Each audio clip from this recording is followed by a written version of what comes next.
on what would you do if the moment you waited for your entire life, your only child's wedding, turned into your greatest humiliation, when everything you gave, all the love and years of devotion, got tossed aside with a single, cruel sentence: stay in your lane. This is the story of how I did exactly that, and in doing so, I took everything with me. Make sure to subscribe and tell me in the comments where you're watching from. Now, let me take you back to the beginning. Chapter. I still remember the moment Andrew told me he was getting married. It was a quiet Sunday afternoon in April. The early spring light was pouring through the kitchen windows, bouncing off the polished counter that I'd cleaned maybe 20 minutes earlier, out of sheer habit. I was making tea, the same way I always did, the same mug, the same brand, the same 3-minute steep. Some things don't change when you've spent over 5 decades learning to appreciate the small things. He sat across from me at the table, twiddling with his phone, tapping his foot. I thought he was just distracted. I had no idea he was about to drop a bombshell. Then he said it. "Mom, I proposed." Taylor said yes. For a second, everything in the room slowed down. I looked up at him and he looked proud, nervous maybe, hopeful. And just like that, I felt it. That old, familiar ache in my chest. Not the bad kind. The kind that comes when something you never dared dream is finally about to happen. My baby boy was getting married, and for a few precious seconds, I was allowed to believe that this moment, this massive, once-in-a-lifetime moment, was going to be ours. That after years of being just Mom, and then years of being just Margaret the widow, I was about to become something again. Something bigger. I smiled so hard my face hurt. "That's wonderful, Andrew. Oh, honey, I'm so happy for you both." I pictured the wedding, the dress, the flowers, the ceremony. I pictured myself back in the world I had loved and left, wedding planning. After all, I had done it for 35 years before retiring. People knew my name in Boston's bridal circles. I had coordinated everything from tiny barn weddings in the Berkshires to 6-figure galas in Beacon Hill. But this would be different. This would be our wedding. "I already have some ideas," I said, almost laughing with excitement. "Not to interfere, of course. It's your day. But I'd love to help with the planning, even just a little. I still have my book of contacts," and that's when I saw it, that hesitation in his eyes. And for the first time in what would become a pattern, Andrew looked away. "Actually," he said slowly, "Taylor kinda already has a vision. She's really into, like, modern minimalist stuff. She follows this planner on social media who does amazing work. She's already thinking of reaching out." I blinked. "Oh, I see. But it's a family event. I figured maybe I could just be part of some decisions. Not all of it. Just a bit." That's when it came. The sentence I'd hear again, echoing through everything that followed. The one that would shift everything. She said, and please don't take this the wrong way, but she said it'd be best if you just stayed in your lane. It took me a full 5 seconds to respond. I smiled. Too big, too fake, like I didn't understand. Because at that moment, I didn't want to. "Stayed in my lane?" I repeated, still smiling, hoping he'd laugh and say it was a joke, that he didn't mean it, that she didn't mean it. He just nodded. "She thinks it'll be smoother that way. You know how she is. She just wants to avoid confusion. I'm sure you get it." And just like that, my joy turned into something else, something I hadn't felt in years. I excused myself a few minutes later, claiming I had a Zoom call with an old friend from my planning days. I didn't. I just needed to be alone. I sat on my bed, lights off, watching the sky darken through the window. I thought about how long I had waited for this moment, how many weddings I had built for other families, other brides, other mothers, how many times I had watched them cry tears of joy at seeing their children walk down the aisle. And now, after decades of giving, I was being told I wasn't needed. I was being asked, no, told, to stay in my lane. I didn't cry that night. I just lay there, very still, as if trying to memorize how rejection feels when it comes from your own child. And I told myself it was just a misunderstanding, that maybe Taylor didn't mean it that way, that Andrew was just trying to avoid conflict, that I could still be part of this if I just stayed calm. But deep down, something had shifted, and I had no idea then that this was only the beginning of how invisible I was about to become. I wish I had. The next few weeks passed in a blur of strained small talk and half-hearted phone calls. Andrew would check in, briefly, like he was fulfilling some sort of quiet obligation. Taylor never called. Not once. I started to notice a shift in how included I was, or rather, how excluded I'd become. I told myself it was just the busyness of engagement, that they were overwhelmed with decisions. That Taylor, being a modern woman, probably just wanted to assert her independence. I tried to be understanding, tried to be patient, but the truth is, I was already being pushed out. It all became clear one Saturday afternoon.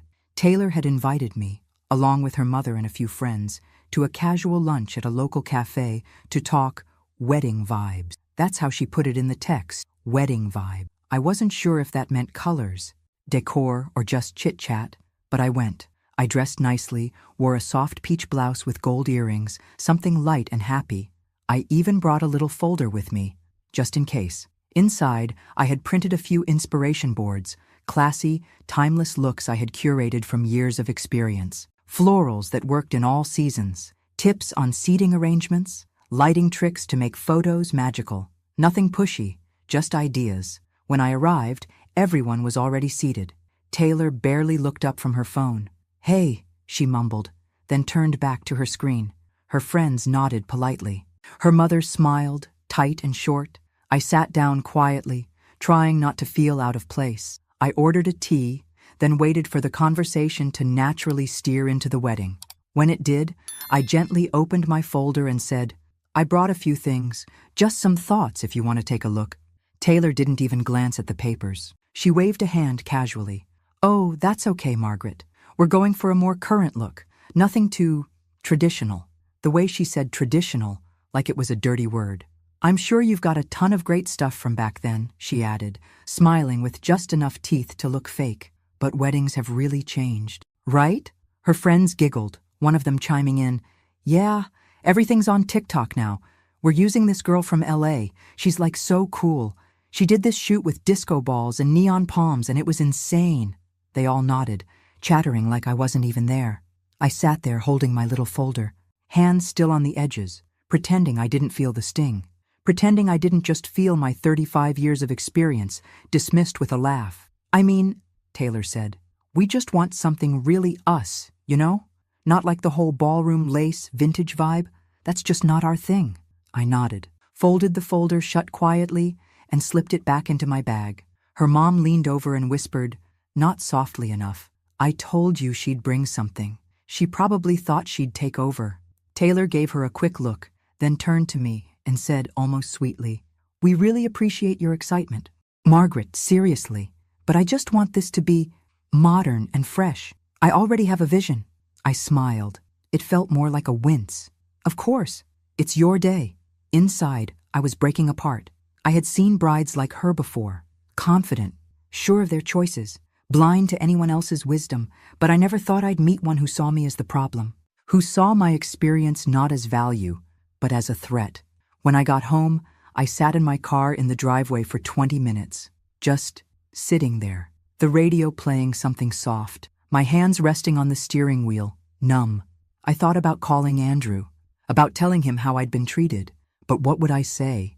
That his fiancée humiliated me in front of her friends? That she called my work outdated? He'd say I was overreacting, that Taylor didn't mean anything by it, that I was making things harder. So I did what I've always done. I swallowed it. I made myself a cup of chamomile tea. I changed into my softest pajamas. I watched a rerun of The Golden Girls and pretended everything was fine, but something in me was changing. That night, I stood in front of the mirror and really looked at myself. The lines around my eyes, the gray in my hair, the strength in my shoulders that I'd almost forgotten was there. And I told myself something quietly, a whisper I barely believed at the time. "You deserve better than this." I didn't know it yet, but that moment, that quiet vow, would be the start of something I couldn't undo, letting the morning chill bite at my skin. There's something about cold air that makes you feel present, alive, even when everything inside you feels numb. I kept thinking about that lunch, about Taylor's tone, her mother's whisper, the way her friends looked at me like I was a relic, like I was some charity invite they had to entertain for politeness' sake. I replayed every moment, every word, every smirk. And the worst part? Andrew hadn't called. Not to check in, not to thank me, not to ask if I was okay. I waited all day, then the next. By the third day, I gave up. He'd chosen his side, whether he realized it or not. Still, I wasn't ready to give up entirely. Not yet. I reminded myself that weddings bring stress, that couples get overwhelmed and short-tempered. Maybe Taylor didn't mean to be dismissive. Maybe her mother had gotten in her head. Maybe Andrew just didn't want to be caught in the middle. So I tried again. That week, I sent over a short email with some local vendors I trusted, all people I'd worked with for years. I kept the tone light. I ended with, "Only if it's helpful. Wishing you both a joyful planning process. Love, Mom." I didn't get a reply. Not from Taylor, not from Andrew. The silence was louder than a slammed door. A few days later, I stopped by Andrew's apartment to drop off a box of his childhood keepsakes, yearbooks, old baseball cards, a few photo albums I thought might be nice for the wedding. Taylor opened the door. She was polite. I'll give her that. But it was the kind of politeness that's practiced. Her smile didn't reach her eyes. "Oh, hey, we didn't know you were coming," she said, standing in the doorway but not quite inviting me in. I held up the box. "Just thought you might want these. Maybe for some photo displays or—" "Oh," she said quickly. "That's sweet, but I think we're doing a digital thing, like a slideshow from our phones. Super casual." I nodded. "Of course. Just thought you might want a few baby photos of Andrew." She took the box but didn't look inside. Andrew appeared a few seconds later. He looked tired, or maybe just tense. "Hey, Mom," he said, giving me a quick hug. "You didn't have to bring that stuff in person. You could have just, left it by." "I was in the neighborhood," I lied. "Thought I'd say hi." Taylor cleared her throat. "Actually, we're about to head out. Venue appointment." "Oh," I said. "You found a place?" Taylor smiled. "Yeah, a rooftop downtown. It's very us, chic but not stuffy." "Sounds lovely," I said, masking the sting. "Did you consider the Elmwood estate? I know the owners. They do beautiful outdoor ceremonies." Taylor's smile tightened.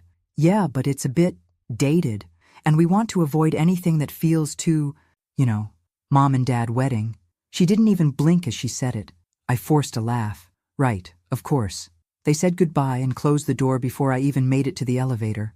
That night, I sat at my kitchen table and stared at my old wedding planning books, thick binders full of fabric swatches, floral sketches, vendor lists, timelines, the kind of work that took patience, passion, and precision.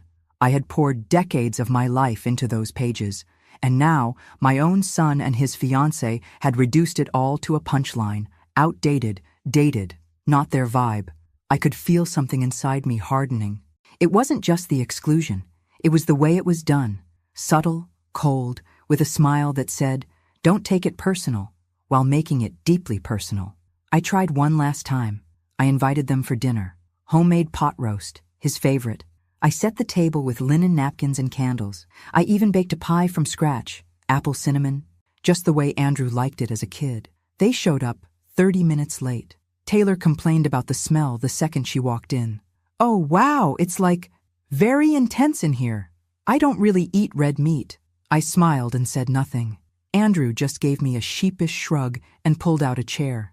Dinner was awkward, stiff. I tried asking about the planning, how the venue search was going, what kind of dress Taylor was thinking about. She gave me short answers, non-answers. Then, as I poured tea for everyone, I mentioned, gently, that I knew a wonderful seamstress downtown who still made custom gowns. Taylor set her cup down a little too hard.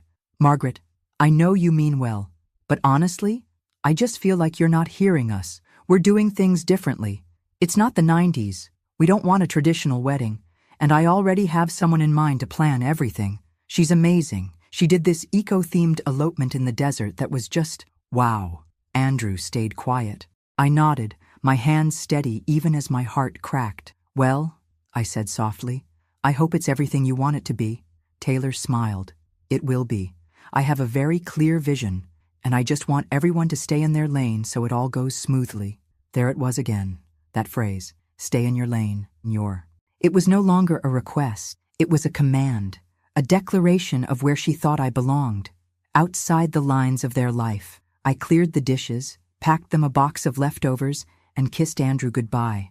When the door closed behind them, I stood in the quiet, staring at the empty table. That was the moment I knew I wasn't part of this. Not truly, and the woman I had tried so hard to embrace as family had made it perfectly clear she didn't want me in her story. Fine, I thought. You want me out? I'll stay in my lane. But you better be careful, because the road I take when I do doesn't come with a gift at the end. Taylor wasn't looking for family. She was building a stage, and I didn't fit the aesthetic. Still, I hoped Andrew might see it, that maybe, just maybe, he'd notice the lines being drawn, the way his fiancée treated me like a relic to be boxed and stored away. But hope, as I'd learned too many times, can be crueler than truth. A week later, Taylor invited me to dinner again, this time at her parents' house. A family get-together, she called it. I wasn't sure if it was an olive branch or a performance, but I went. Their house was beautiful, cold, but beautiful. Modern furniture, gray tones everywhere, not a single photo on the walls. The kind of place that looked like it had been staged for a magazine shoot, not lived in, not loved in. Taylor greeted me with the same smooth smile as always. Her mother, Diane, was already halfway into a glass of wine when I walked in. She kissed me on the cheek, her tone dripping with rehearsed charm. "Well, Margaret," she said, "Taylor tells us you used to do wedding planning. That must have been interesting work." Interesting. Like I'd once been a part-time dog walker or a quirky knitting club host. I smiled. Yes, for over 3 decades. I loved it. Helped a lot of people create memories that lasted. Diane gave a tight smile. "Well, thank goodness for Instagram now, right? So much easier these days." I glanced at Andrew. He wasn't meeting my eyes. We sat down to eat. The conversation revolved around color palettes. 54, 39, 45,000. 40, 25,000 vegan catering. Guest lists, all things I'd once breathed and lived and bled for, but now discussed like I had nothing to add. At one point, Taylor was describing some lighting feature she saw online. It's like a tunnel of LED vines that pulses with music, totally immersive. We're thinking that for the reception entrance. Interesting, I said carefully. Just be mindful with lighting that intense. Sometimes it overwhelms guests, especially older ones. Taylor interrupted, smiling tightly. I know, Margaret. That's why I'm working with someone young, someone current. The room went quiet for a beat. I felt my cheeks flush, not from shame, but from something darker, a quiet fury that clung to the back of my throat. But I swallowed it, smiled again, and took another bite of salad like nothing had happened. Later, Diane brought out old albums, hers, of course, pictures of Taylor's childhood, vacations, school dances. Taylor cooed over them. Andrew politely nodded along. I pulled out a small envelope I had brought, just a few baby pictures of Andrew, his first Halloween, his first bike ride, the toothless grin he gave me when he lost his front teeth. I thought it would be sweet to share. I handed it over. I thought maybe a few of these could go into the slideshow. They're special to me. Taylor glanced down. Oh, I mean, they're cute, but we kind of want the vibe to be more like stylized. These are very real. Real? I echoed, not sure if I'd heard right. She shrugged. Just not filtered, not as curated. We're aiming for a more aesthetic tone, you know? I wanted to scream. That's your fiancé's childhood, I wanted to say. That's your future husband, messy and joyful and real. That's what love looks like. But I didn't. I packed the photos back into the envelope and said nothing. When I left that night, Diane hugged me with one arm, wine glass still in the other. Taylor waved from the kitchen. Andrew walked me to the door, finally speaking in a whisper once we were outside. I'm sorry if tonight felt awkward. I looked at him, really looked. His face was tired, not from work, not from wedding stress, from the weight of keeping the peace between two worlds. I'm not upset, I said, and I meant it. But Andrew, do you even see what's happening? He rubbed the back of his neck. She's just under pressure. Her mom, the planner, the posts online, everyone's got expectations. I just want things to go smooth. At what cost? I asked, softer now. 62. Euro 45, 45,000. Euro 46, 25,000. What are you sacrificing so things go smooth? He didn't answer. I kissed his cheek and walked away. In the car, I sat for a long time staring at the glow of their house, the curated lighting, the perfect furniture, the two people inside who decided my presence didn't match their picture. And I realized I wasn't invisible because I had nothing to offer.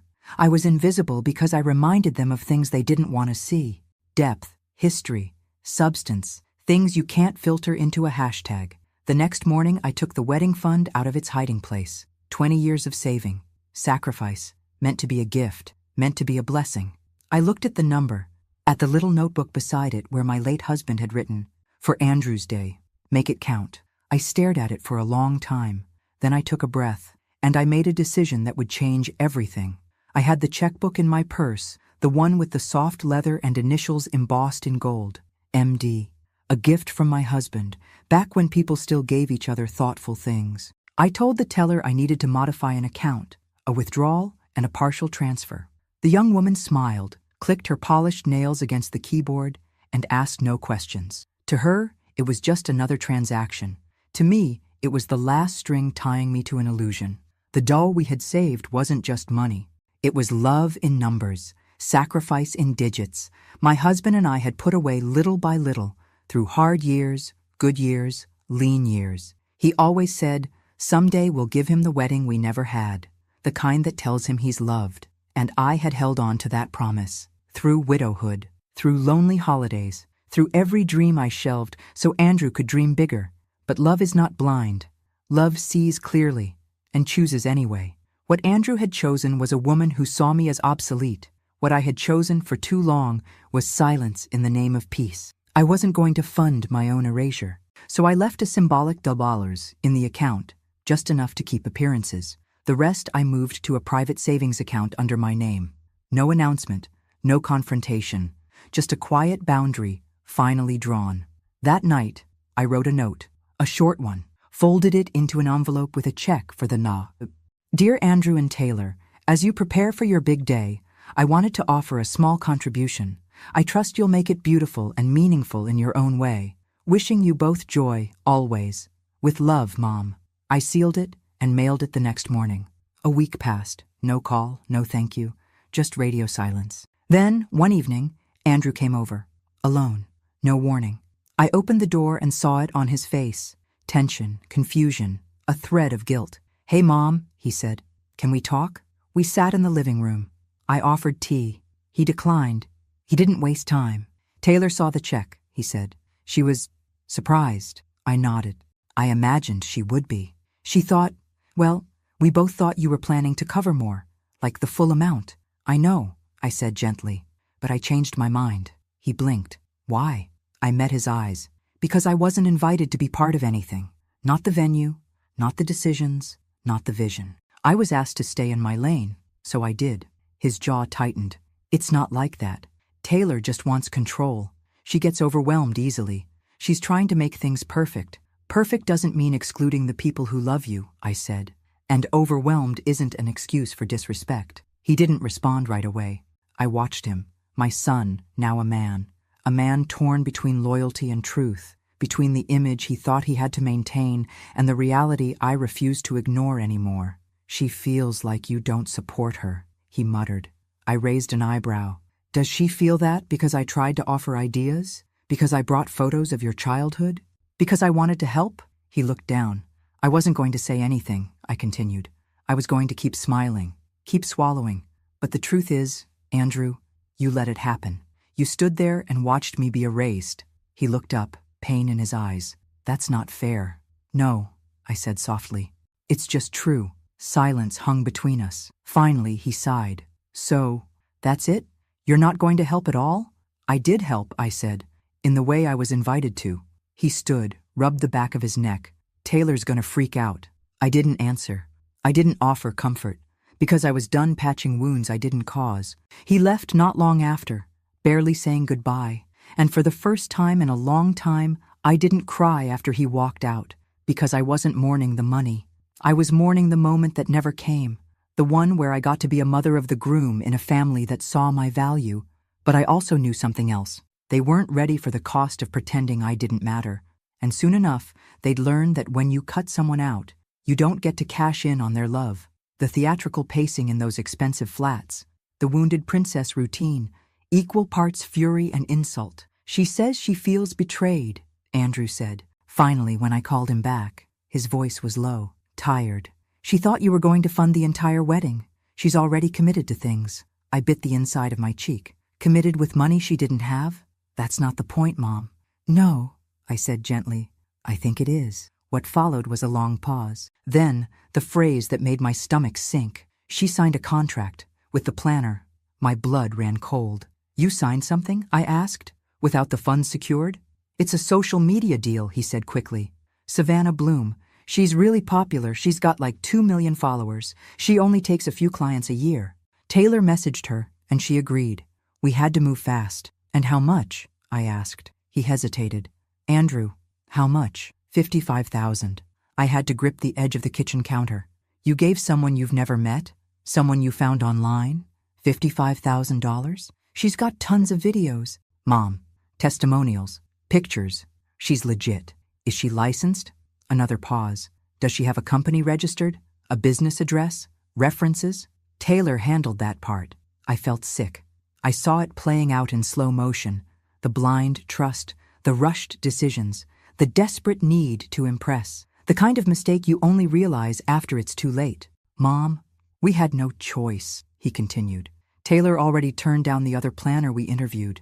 She's already telling people we hired Savannah. I closed my eyes. And now the wedding depends on her showing up. She'll show, he said, but I could hear the crack in his confidence. I didn't argue. I didn't scream. I'd done what I needed to do. I had removed myself from the collision course, but that didn't mean I wanted to see them hurt. Not truly.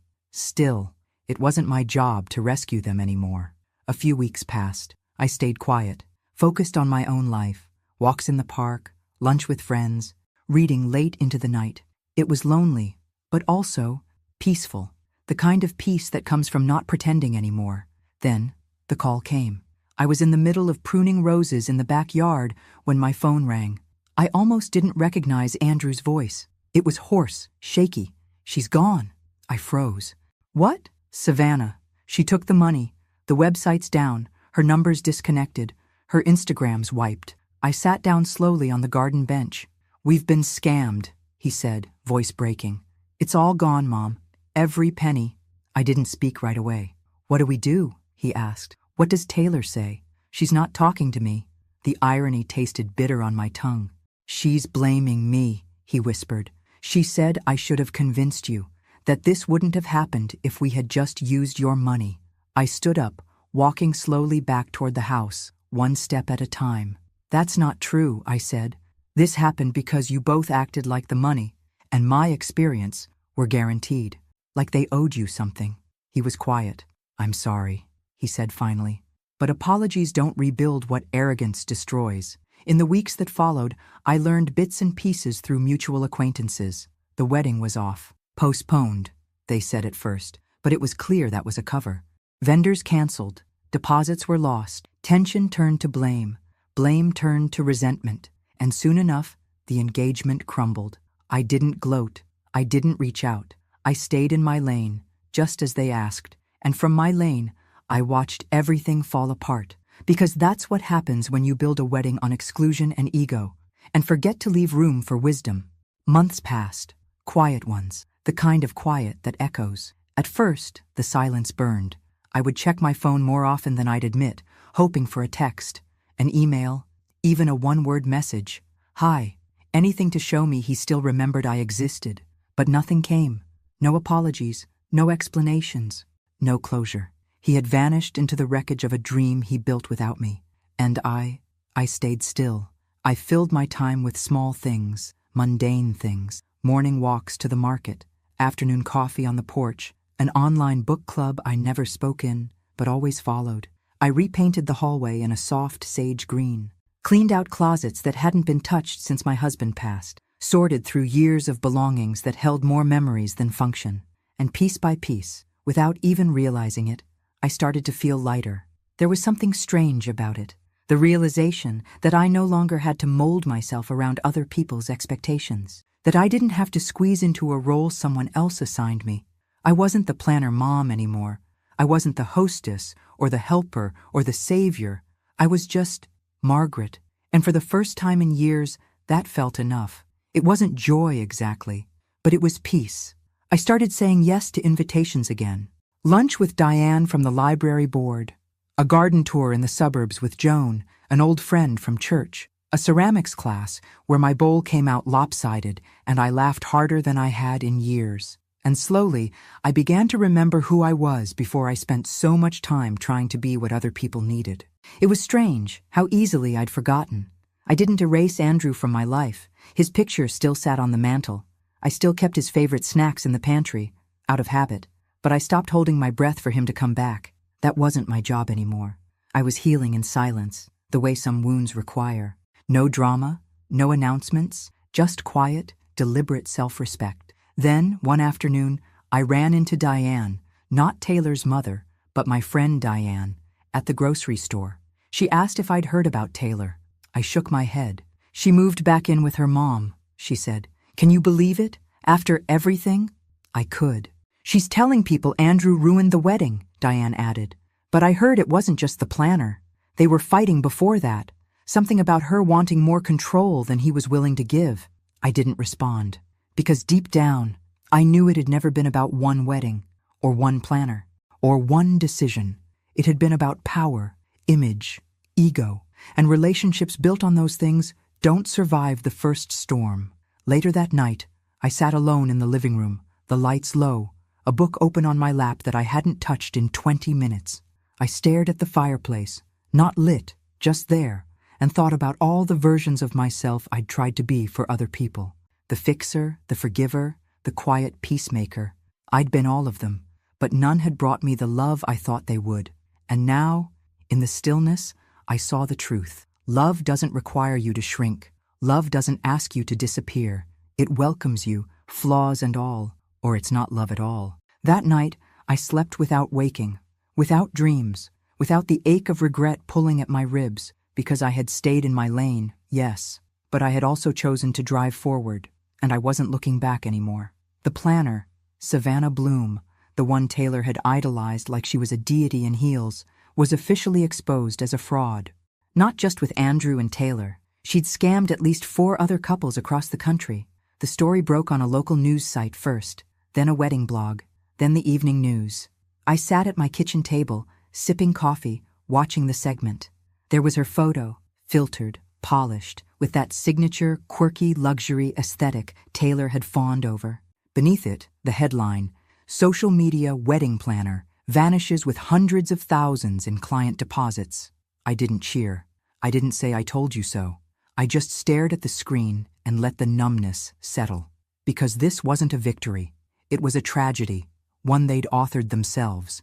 The footage showed couples crying. One woman saying her father had taken out a second mortgage. Another couple had to cancel their honeymoon. And then there were the Davis names, Andrew and Taylor, mentioned in a brief sentence as local victims of the scheme. Victims. The word sat heavy in my mouth. Sat. Because while they were certainly defrauded, while I'd never wish financial loss or embarrassment on them, I couldn't shake the deeper unspoken truth. They weren't just victims of a scammer. They were victims of their own hubris. Taylor wanted a spectacle. Andrew wanted peace. Neither wanted the kind of help that didn't come with hashtags or influencers or aesthetic-approved vendors. They wanted to control the narrative until it unraveled. And now, it had. From what I heard, through friends, through whispers, Taylor was blaming everyone but herself, the vendor, the algorithm, even Andrew. The engagement, already frayed, collapsed under the weight of disappointment. I saw it coming. Not because I was cynical, but because I'd seen it too many times before. As a planner, I watched couples build weddings like they were performances, not promises. And when the stage fell apart, so did the script. Taylor moved out a week later, back to her mother's. Andrew stayed in the apartment alone. He didn't call me. Not then, but I knew he would. You don't lose everything, and not eventually look back to what was real. And I was real. I had always been. Still, I didn't sit around waiting. Instead, I started saying yes to more of my life, volunteering at the library, hosting a Sunday brunch for some retired teachers I hadn't seen in years.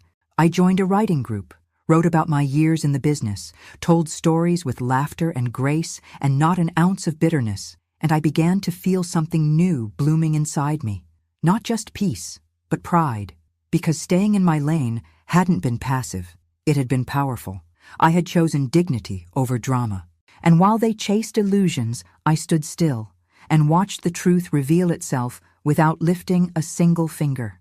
It turns out, silence can be louder than any revenge, both of us clutching our bags, trying to beat the rain. "Did you hear?" she asked, barely concealing her curiosity. I already knew what was coming.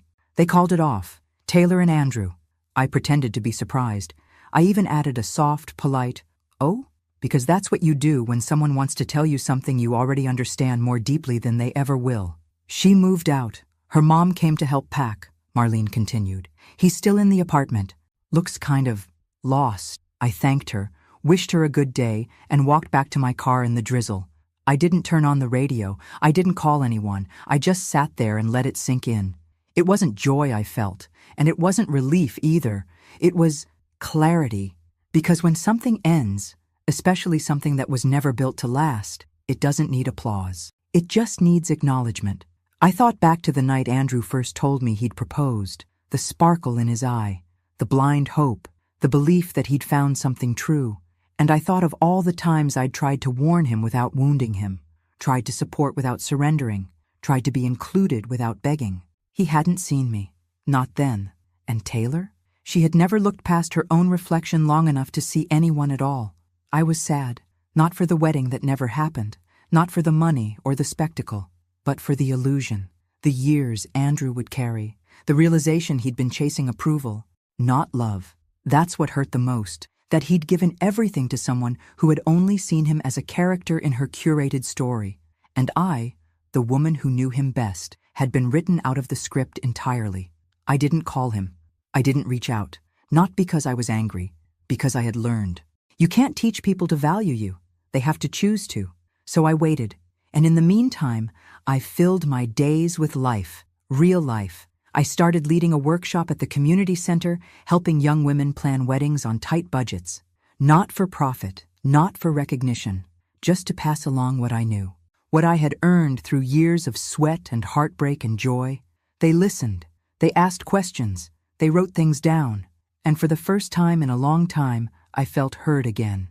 One evening after the workshop, I walked home through the crisp November air. The sun was setting early, casting everything in gold. I stopped by the small park down the street, sat on a bench, and watched as a little girl tried to fly a kite that kept dipping and crashing. Her father kept encouraging her. "Try again. You've almost got it." And she did, over and over, laughing, failing, laughing again. It hit me then. How many times I had tried to make my relationship with Andrew something it wasn't ready to be. How many times I'd thrown myself into the wind, only to fall, only to be told I was too much or not enough. But I wasn't a kite. I didn't need someone else to lift me. I had built my own wind. That night, I slept with the windows cracked open.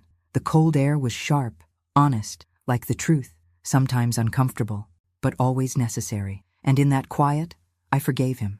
Not because he asked, but because I was finally done carrying a weight that wasn't mine. He was standing near my front gate when I turned the corner. I stopped walking.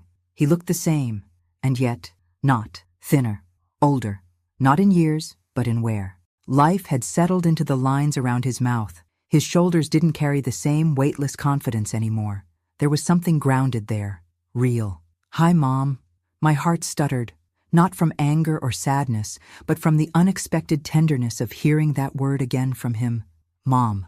I unlocked the gate, pushed it open and stepped through. "You hungry?" I asked. He smiled, nodding. "Starving." We didn't talk about Taylor over lunch. Instead, we talked about small things. His job, the book he was reading, a podcast he liked. I let him fill the space, like a boy coming home after a long journey, slowly unfolding the truth between casual sentences. And then, at the end, when the dishes were cleared and the kettle was whistling, he said her name. "Her name's Emily." I turned around. "Oh? She's different," he said quietly. "Soft, kind. She asks questions. She listens." He paused. "She asked about you the first time I told her about my past. Not about the wedding. About you. Said she wanted to meet the woman who raised me." I felt something stir inside me, cautious, quiet hope. "She's not trying to prove anything," he added. "She doesn't need to control the story. She just wants to build something good." I handed him a cup of tea, our old rhythm returning without effort. And you? I want to do it right this time. We sat in silence for a while, the kind that doesn't need to be filled. Then he reached into his pocket and pulled out a small envelope. Inside, a photo. Emily standing in a garden, sunlight catching in her hair, holding a bouquet of wildflowers. She said, if we ever get married, she'd want you to plan it, he said, eyes meeting mine. She said it would be an honor. I looked at the photo, not because I needed to judge, but because I wanted to see the woman who saw me. And what I saw in her face wasn't sparkle or flair or fashion. It was warmth. I placed the photo down gently, my fingers lingering for just a second longer than necessary. I'd like that, I said. And I meant it.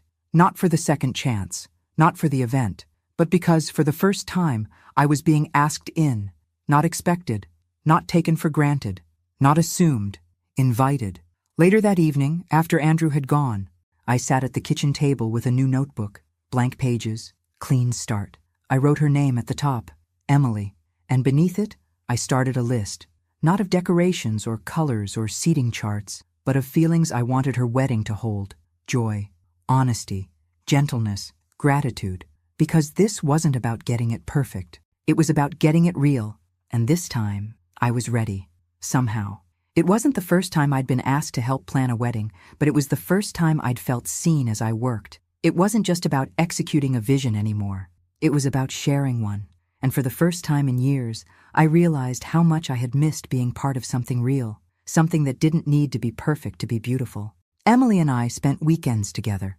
She'd bring over coffee, we'd talk about fabric swatches, seating arrangements, and her family's desire to have an outdoor ceremony.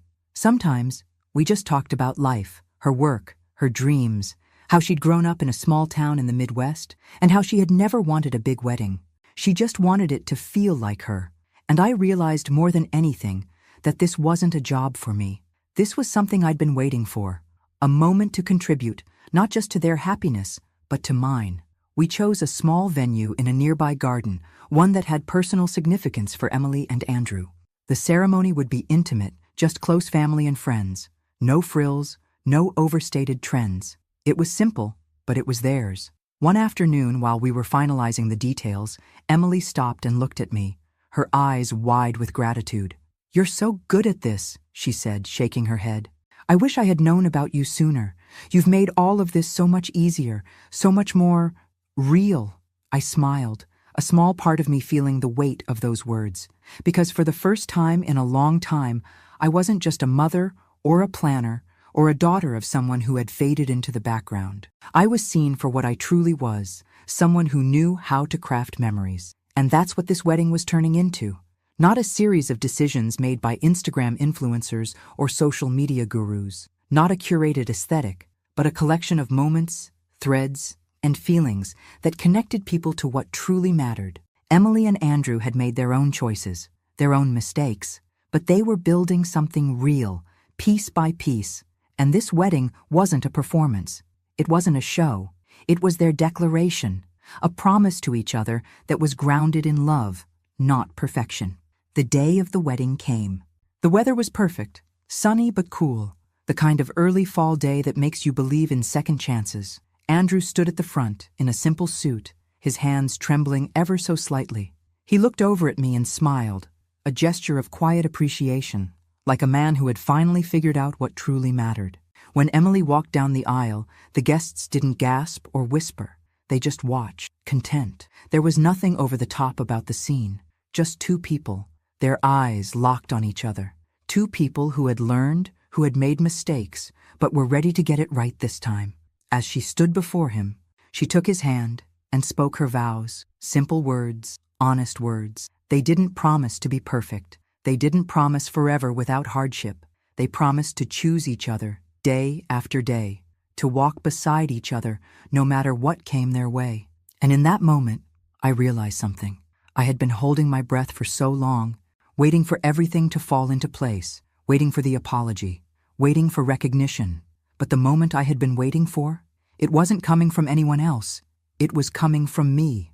I had already forgiven. I had already healed.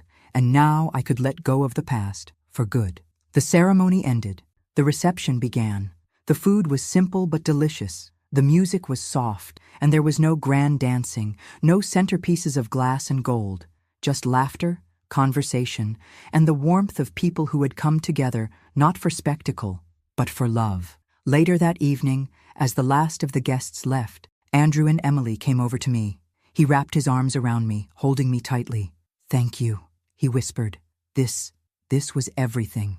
And Emily, her eyes shining with the kind of gratitude I had only ever dreamed of, placed her hand gently on my shoulder. "You were the heart of this. Margaret, I can't imagine what this day would have been without you." I didn't need any more words. I didn't need any more validation. I had been part of something real. And as the evening wound down, I stood by the edge of the garden, watching Andrew and Emily dance their first dance, not the perfect, flawless performance, but the awkward, imperfect, joyous sway of two people who had chosen each other. I smiled to myself. I had stayed in my lane, but in doing so, I had found my way back to them, back to the love I'd always been part of, not as a mother of the groom, not as an organizer, but as Margaret. And that was enough. I didn't hear much from Andrew right away, not because he didn't want to, but because, for the first time, he didn't need to. The weight of the past had shifted, and what had been fractured was slowly beginning to heal. We didn't have to talk every day or every week. The distance between us had never been about love. It had always been about expectations. And now, we both understood that love didn't come with strings. It didn't come with labels or roles. It simply came, sometimes quietly, sometimes loudly, but always with acceptance. I had learned to give him that. He had learned to give me the same. One evening, about a month after the wedding, Andrew called me. "Mom," he said, "I'm with Emily. We were talking about the wedding, about you." I paused, a bit surprised. "What about me?" "Well," Emily said something. He was quiet for a moment. "She said that if she could have had anyone plan her wedding, it would have been you. She thinks you're the heart of everything, that what you do isn't just about making things beautiful. It's about making people feel something." I could hear the sincerity in his voice, and it hit me harder than I expected. I hadn't asked for gratitude. I hadn't expected anything in return. But hearing those words, hearing him acknowledge what I had done for them, not just as a planner, but as a mother, a woman who had always given so much of herself to those she loved, made something inside me shift. It was like I was seeing the pieces of me I'd forgotten, the parts that had always been there, even when others couldn't see them. "I think she's right," I said softly. "I've always loved creating moments for people, but I needed to know they were mine to create, not because I was expected to, but because I wanted to." "I get that now," he replied. "I'm sorry it took me so long to see that." I sat back, feeling the comfort of those words settle around me. It wasn't a grand apology. It wasn't about fixing everything or erasing the past. It was simply about acknowledging what had happened and what had changed, and that was enough. We talked for a while longer, about the future, about Emily, about life. Nothing profound, just the mundane, comforting details of everyday life. After we hung up, I sat quietly in the kitchen. The evening sun was fading, casting a warm golden glow through the window. I thought about everything that had happened, the years of hard work, the dreams I had poured into others, the moments when I had been told I wasn't enough, the way I had bent over backward, time and time again, for a family that hadn't always seen me. And then I thought about the present, about Emily, who had welcomed me into her life with open arms, not as a requirement, but as a choice. About Andrew, who had finally found his way back to me, not in apology, but in recognition. I had stayed in my lane.